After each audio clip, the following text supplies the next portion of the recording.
আসসালামু আলাইকুম। আপনারা সবাই কেমন আছেন? আশা করছি আল্লাহর অশেষ রহমতে সবাই অনেক বেশি ভালো আছেন। আলহামদুলিল্লাহ, আমিও ভালো আছি। আমি নাজনীন সুলতানা বলছি ব্রাহ্মণবাড়িয়া থেকে। বাংলাদেশি ব্লগার বিডি নাজনীন সুলতানা চ্যানেলে আপনাদের আরও একবার স্বাগতম। কাছে এবং দূরে, দেশ এবং দেশের বাহিরে যে যেখান থেকে বসে আজকে আমার এই ভিডিওটি দেখছেন, আশা করি আপনারা সবাই অনেক বেশি ভালো আছেন। শীত তো চলেই গেল, গরম চলে আসছে, এখন তো আর রুম হিটারের দরকার নেই। তো ভাবছি যে রমজান আসার আগে কিছু কাজ করে নিব, তাই আজকে এটা ভালোভাবে ক্লিন করে নিয়েছি।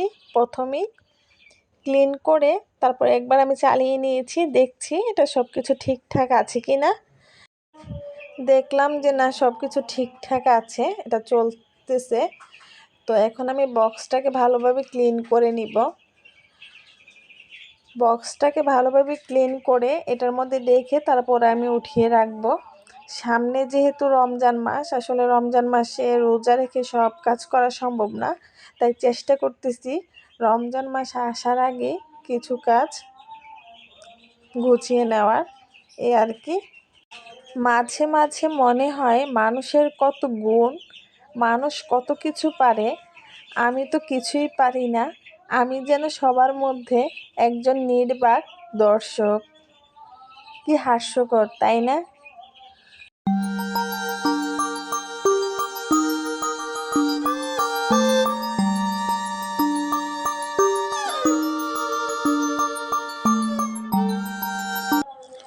রমজান মাসে কিন্তু আমরা সবাই কম বেশি চেষ্টা করি যে রমজান মাস আসার আগে সব কিছু একটু গুছিয়ে নেওয়ার, বাসাটাকে একটু ডিপ ক্লিন করে বাসাটা পরিপাটি করে নেওয়ার।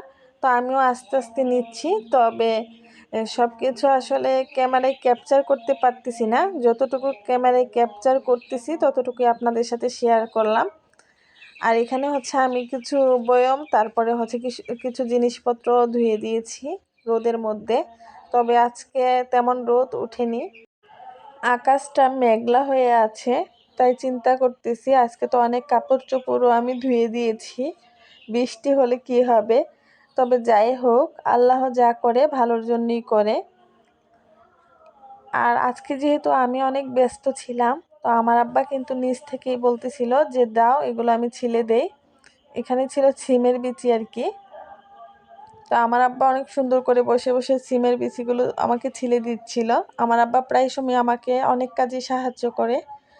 মাঝে মাঝে অনেক গভীরভাবে আমি উপলব্ধি করতে পারি বাবার কি আছে, বাবা কতটা ধনী সেটা জরুরি না, বাবা থাকাটাই জরুরি। বাবা মার ভালোবাসার সাথে কোনো কিছুরই তুলনা হয় না। বাবা মার ভালোবাসার মতো কেউ আর ভালোবাসতে পারে না। আমি একজন মেয়ে হিসাবে সেটা অনেক গভীরভাবে উপলব্ধি করতে পারি।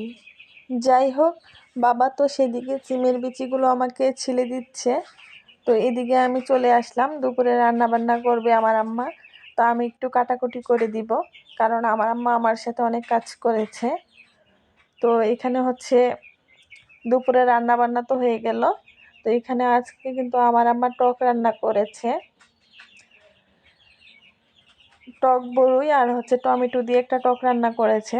সাথে ছিল গরুর মাংস, তারপরে ছিল এখানে শোল মাছ ভুনা, আর ছিল লাউ দিয়ে শোল মাছ রান্না করা হয়েছিল। তো আজকে দুপুরে কিন্তু এগুলোই ছিল আমাদের খাবারে। আমি শুধু আমার আম্মাকে একটু কাটাকুটিগুলো করে দিয়েছিলাম।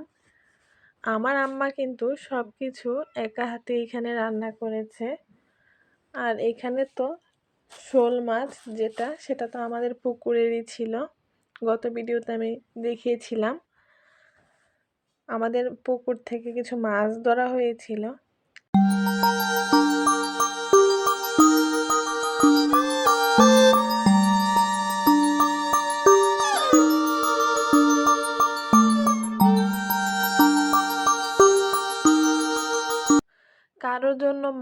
কারোর জন্য ভালোবাসা বা কাউকে ভালোবাসতে হলে যে তার সাথে রক্তের সম্পর্ক থাকতে হবে এমন কোনো কথা নেই, যেটা আমার কাছে মনে হয় আর কি।